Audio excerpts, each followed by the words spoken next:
Welcome into the show today. Thank you for taking time throughout your day and week to make this podcast part of your day.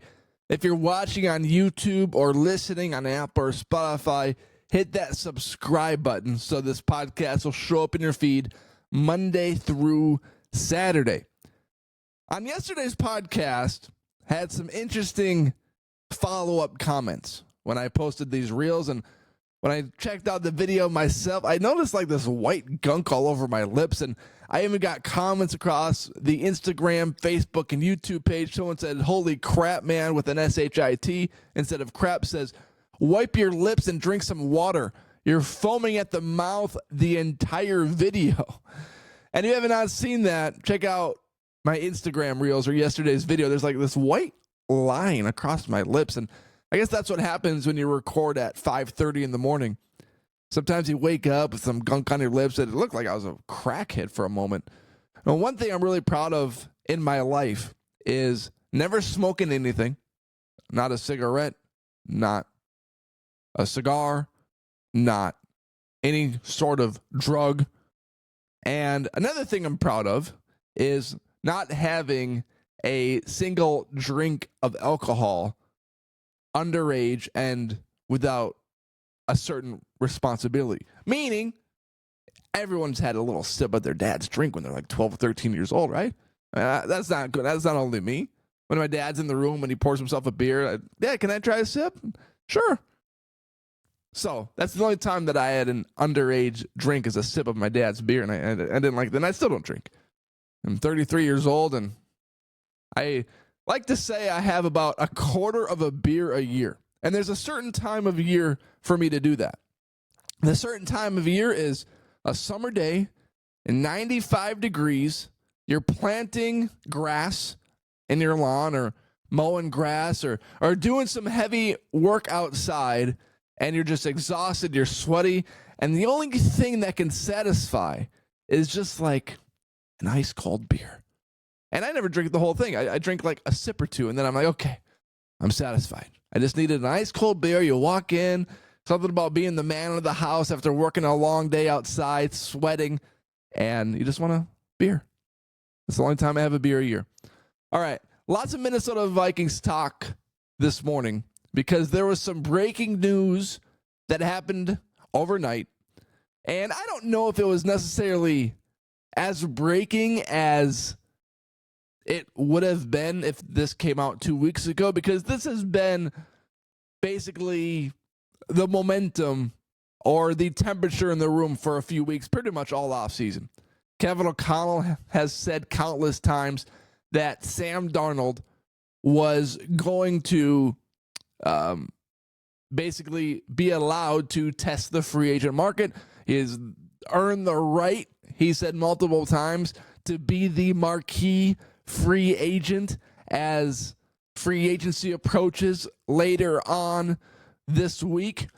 And the breaking news is that the Minnesota Vikings are deciding not to tag Sam Darnold, which will give him an unimpeded path to the free agent market.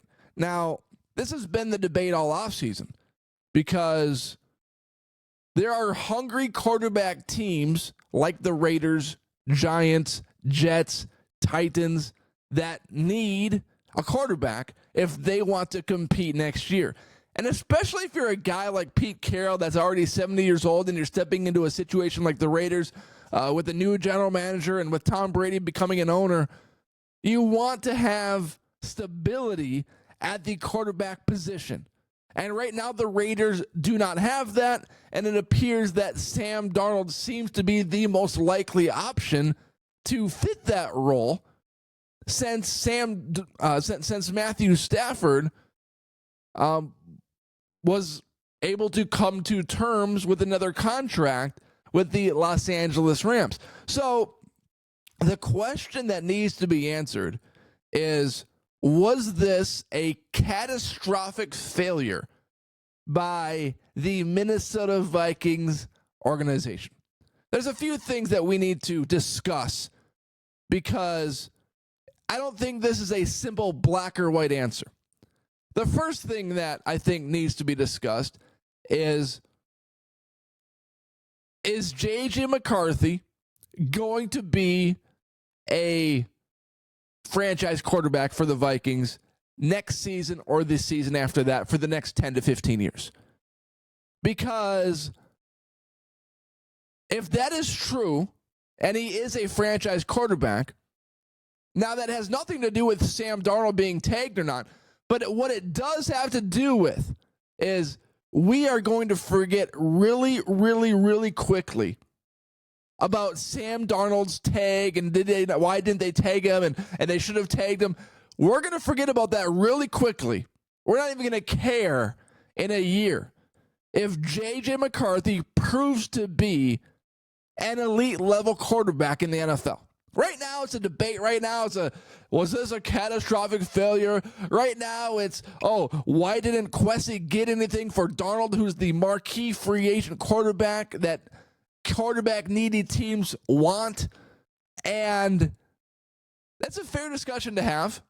It's a discussion that needs to be discussed because with Sam Darnold being the top quarterback available to quarterback-needy teams, why didn't Kwesi get anything for him at this point in time? Why was he unable to pull off a tag and trade, which we've seen throughout the NFL for years? But my point being is this.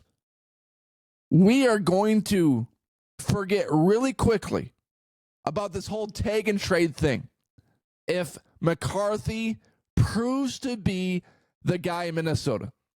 We will be very forgiving of Kwesi if McCarthy is the guy. That's my first point. Point number 2, and this is the catastrophic failure point. It's not like Kwesi was sitting at the table with the Raiders GM and they were discussing bits and trades and tagging trades and all these things. It's not like the Raiders said to Kwesi, okay, you know what we're going to do? We're going to give you the number 1 overall pick in this year's draft, whatever selection that is, and I want Sam Darnold. And it's not like Kwesi rejected that deal. Okay, it's not like he had this massive trade on the table for Sam Darnold and passed up the opportunity. Because as much as we want Darnold to be tagged and trade, so does the Vikings organization.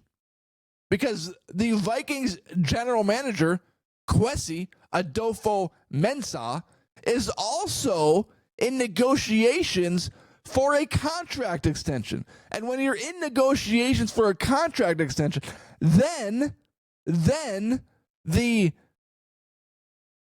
you're going to do everything in your power to make sure that you can get the highest amount of dollars you can get. And the way to do that is to tag and trade Darnold.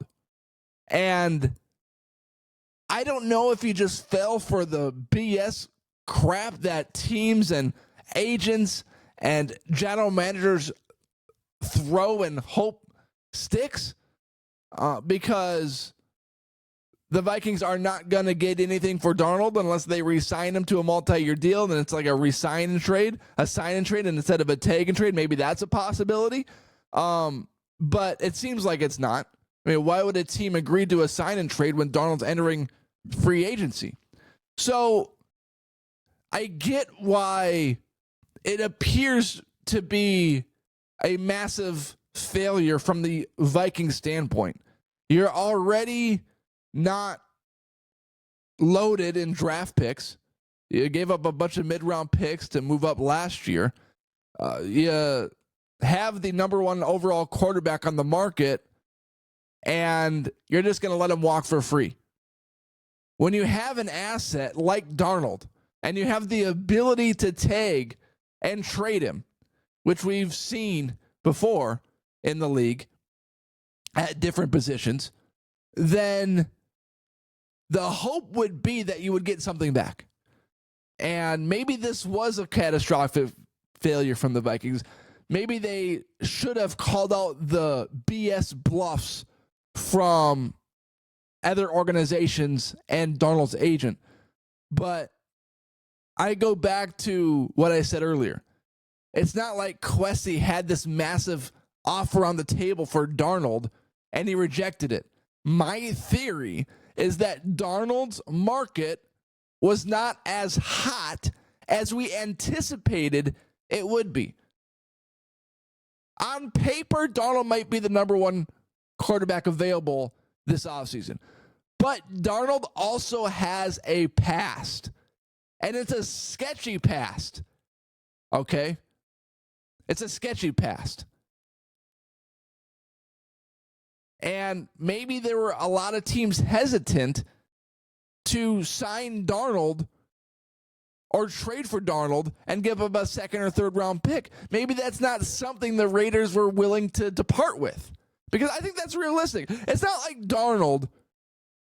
It's not like this is the Vikings situation. It's not like Darnold had 6 great seasons with the Vikings and with other organizations, and he's on his way to be this Hall of Fame quarterback, and he's one of the top 5 quarterbacks in the league, and the Vikings couldn't get anything for him. This is a guy that had 6 sketchy NFL seasons and then came to Minnesota and played out of his mind. 35 touchdowns, 12 picks. So I don't think it's ridiculous that the Vikings weren't able to get anything for Darnold because of his past, because of how sketchy his first 6 NFL seasons were. So people are going to call this a catastrophic failure, and it's ridiculous that the Vikings didn't get him. But I'm going to push back against that because Darnold's past is real. Okay? If you throw this situation in any part of life, if someone that you knew had one good year of life where they put it all together, but had 6 sketchy years of doing dope and meth and drugs and being an alcoholic, would you trust that guy for the rest of your life? Or would you maybe talk to him with severe reservations? Because that's Darnold. Darnold was a bust for 6 years in his NFL career. And then he had one good year. I don't think that one good year means that the NFL flock of teams is just going to come charging after him. I think there's a lot of reservations, and I think that these NFL teams were not willing to depart with a top pick to get Darnold. As hungry and as starving as they were, they realize Darnold has a past. That's my take. Okay, so moving on to a different topic. Yesterday, I really went around the horn. I opened up with the Vikings because this is a Vikings podcast. I went to the Golden Gophers, talked about Ben Johnson. I talked about the Timberwolves, and I really enjoyed that. So this podcast is going to branch out more and discuss other topics besides the Vikings, even though this is predominantly a Minnesota Vikings podcast. Something I saw the other day came from Leighton Glodek on X. And he's got a YouTube. He's got like 4,200 followers on X. And he posted a video of Anthony Edwards and other NBA players. And he's talking about the NBA officiating problem. Because there was a play where Anthony Edwards went up against the Phoenix Suns. Would have been the dunk of the year. Dante DiVincenzo slammed the ball on the floor for an oop for Edwards as a 2-on-0 fast break. And then Bradley Beal pushed Edwards from behind and launched him out of bounds. And the official didn't call it. One of the head-scratching missed calls of the year. Because Bradley Beal two-handed shoved Anthony Edwards out of bounds. The Vikings had a review available. They reviewed it. They called it flagrant. And everything kind of corrected itself. But what he was posting that the NBA has an officiating problem. And we've seen Anthony Edwards get teed up 16 times this year and get ejected and get suspended because he reached that plateau. Now, the question that everyone is discussing is the NBA's officiating problem. And Anthony Edwards, and why is he not getting calls like Shai Gilgeous-Alexander?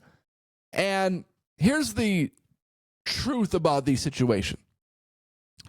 The NBA, this officiating problem, as well as the NFL, as well as any sports league, has always had this quote-unquote officiating problem. Anthony Edwards is not a victim of poor NBA officiating, and neither are the Minnesota Timberwolves.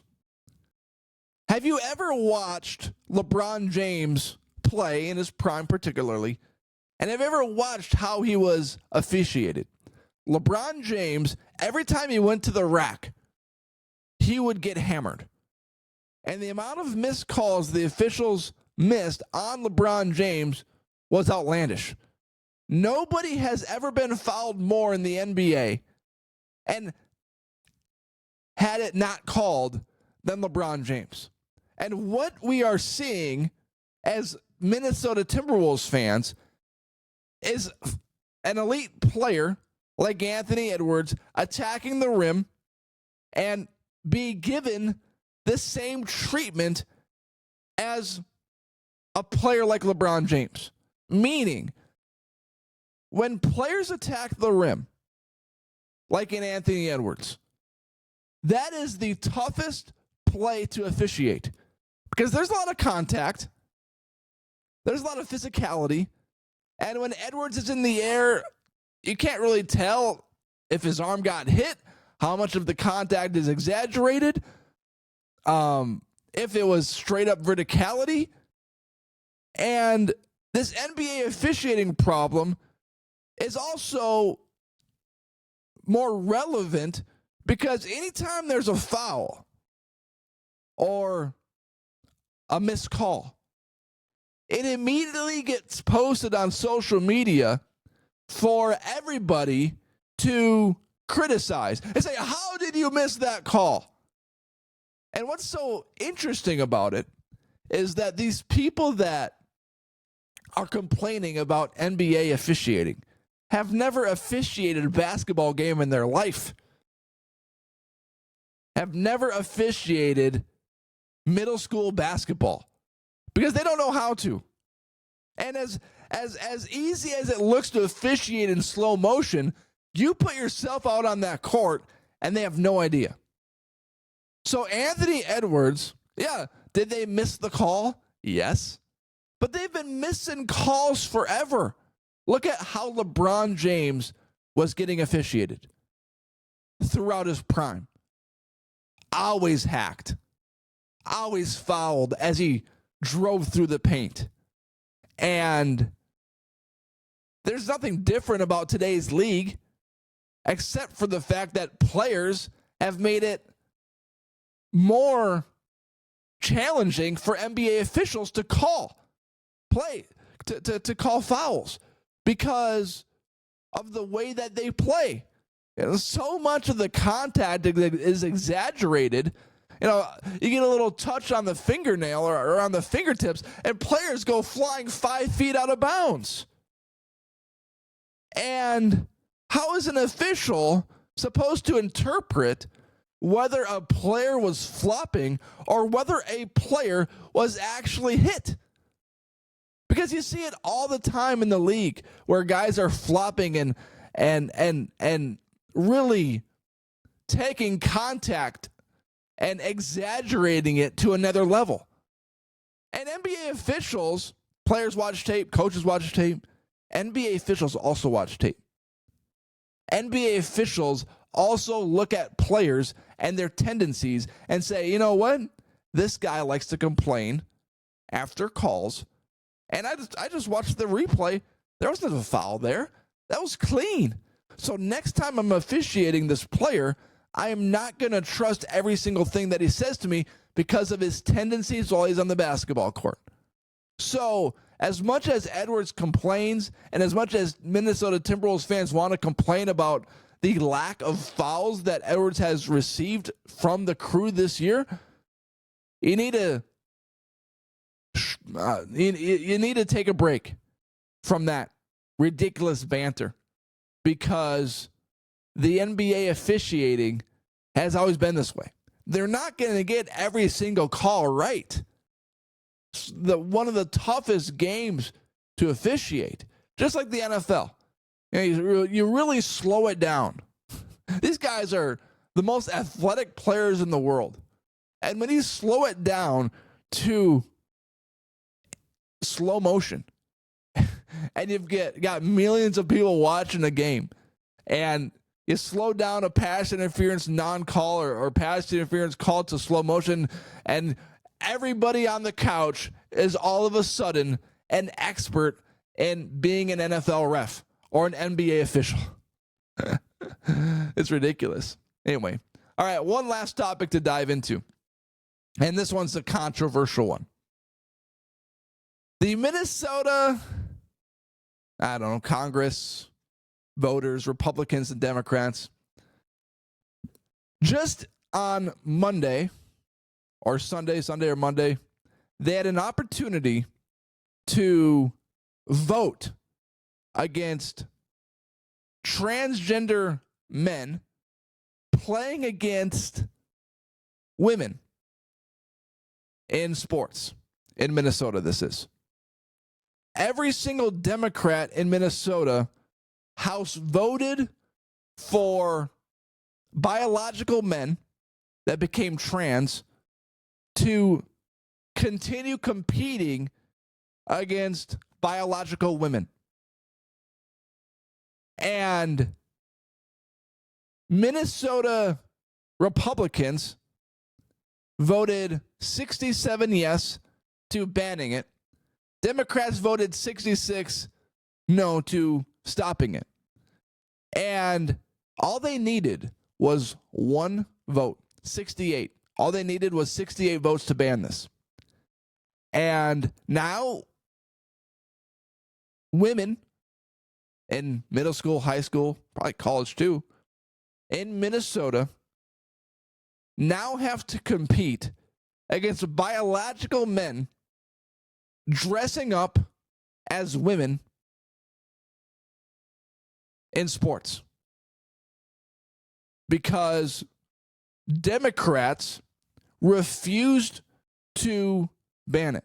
And I was watching the news last night, the local Fox 9 News with Randy Meyer and Casey Carlson and Ian Leonard. And I was watching the story about this, and they went to their Song Yong Kim reporter live at the Minnesota Capitol. And she said that all they needed was one more vote for this to pass. And they also went to clips from Congress, from whoever's voting, Democrats and Republicans. I don't have the right terminology there, but you guys get the point. And the point is that the Democrats voted no to banning this. And they went to one of the members that were voting, and they said, sports has such a physical and mental advantage to so-and-so that we cannot ban them from participating in sports. Excuse me? We are not trying to ban them from participating in sports. If you want to become a transgender, a man, if you're a biological man and you want to become a transgender and become a woman, I'm not trying to ban you from playing sports. You can continue to play against the men for all I care. But what I am going to stop you from is competing with a clear physical advantage against women. And also, to that person's point, I didn't know his name. The physical advantages and the mental advantage, it's so good for the health. I think there's a lot more problems going on here.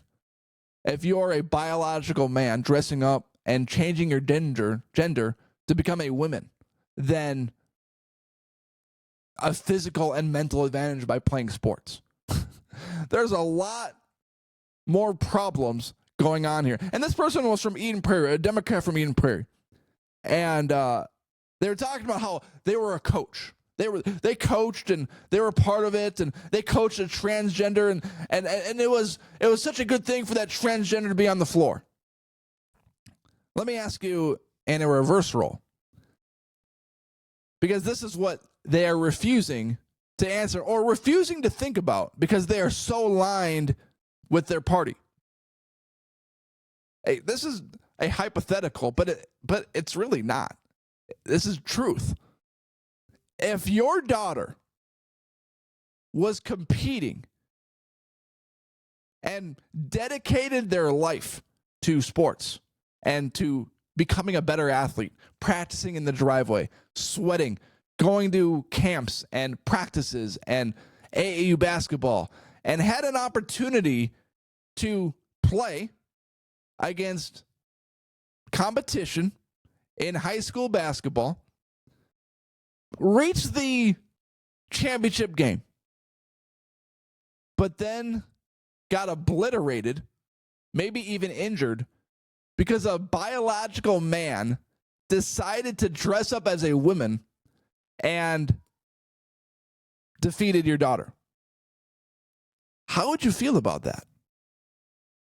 How would you feel about your own daughter going against a biological man in a regular season game in a state final and getting injured because that biological man had an unfair physical and competitive advantage because they were a man? That's a question that I did not see answered or asked at that meeting with the Democrats, because it just really grinds my gears. There's not much that makes my blood boil. There's not much that really just ticks me off, because I'm a very composed and poised person, just naturally. I process, I think. But when I see every single Democrat voting no to banning transgender people, a biological man competing versus women because they want to pretend that they're a woman, is atrocious and absolutely ridiculous. If you want to compete with your biological gender. Why are you so obsessed with competing against a gender that's clearly not going to be as competitive as you are? You immediately step on that floor and you're the best player. It's flat out ridiculous to me. And what's so mind-numbing about this whole ordeal is that Democrats speak out both sides of their mouth in this situation. And I'm not rah Republicans all the time either. Don't get me confused for a guy that's going to wear a mega hat everywhere. I voted for Trump, but I'm not rah Republicans. I'm not Republicans do everything right. They're the party that's 100% right all the time. But what's so mind-numbing about the Democrats in this situation is that they're all about equal rights between men and women. They're all about women getting the same opportunities as men, and women being paid the same as men, regardless of the situation. And they're all about diversity and DEI and all of this other stuff. But they're speaking out of both sides of their mouth, because as soon as a biological man wants to dress up as a woman and pretend they're a woman, then all of the stuff that they were shouting on top of rooftops before just goes completely out the window. And it's absurd. It's absurd. You know what you call that? You call that people speaking out of both sides of their mouth. You call that hypocrisy. And that's exactly what that is. So I see this, and my daughter's only 2 years old, and I suppose the odds of a transgender athlete taking down one of my daughters in a sporting event or whatever the case may be is probably low. But the fact that it's an opportunity, the fact that I have to at least think about it being an opportunity is dumb. And if it's not happening to my daughter, it's probably happening somewhere in Minnesota. It's probably happening somewhere to someone's daughter where they're competing against a biological man. And it's not even about competing against a biological man, but it is about that biological man being in the same dressing room as some of the female athletes on that team. It's flat out ridiculous. I just, oh my word, I see some of this garbage and it just pisses me off because the logic behind it, there is none whatsoever. And this is a topic that after I'm done recording, I'm still going to be pissed off about. This is not some antic that I'm fired up about because I got a microphone in my hand. This is some stupid decision by the Democratic Party to continue to allow women to be put in terrible situations in dressing rooms and on the court or field or wherever. It's dumb. It's stupid. Dumb. Oh, wow. All right, everyone. Thank you for watching, and thank you for making this podcast part of your day. Hit that subscribe button if you're watching on YouTube or listening on Apple or Spotify. Have a good one.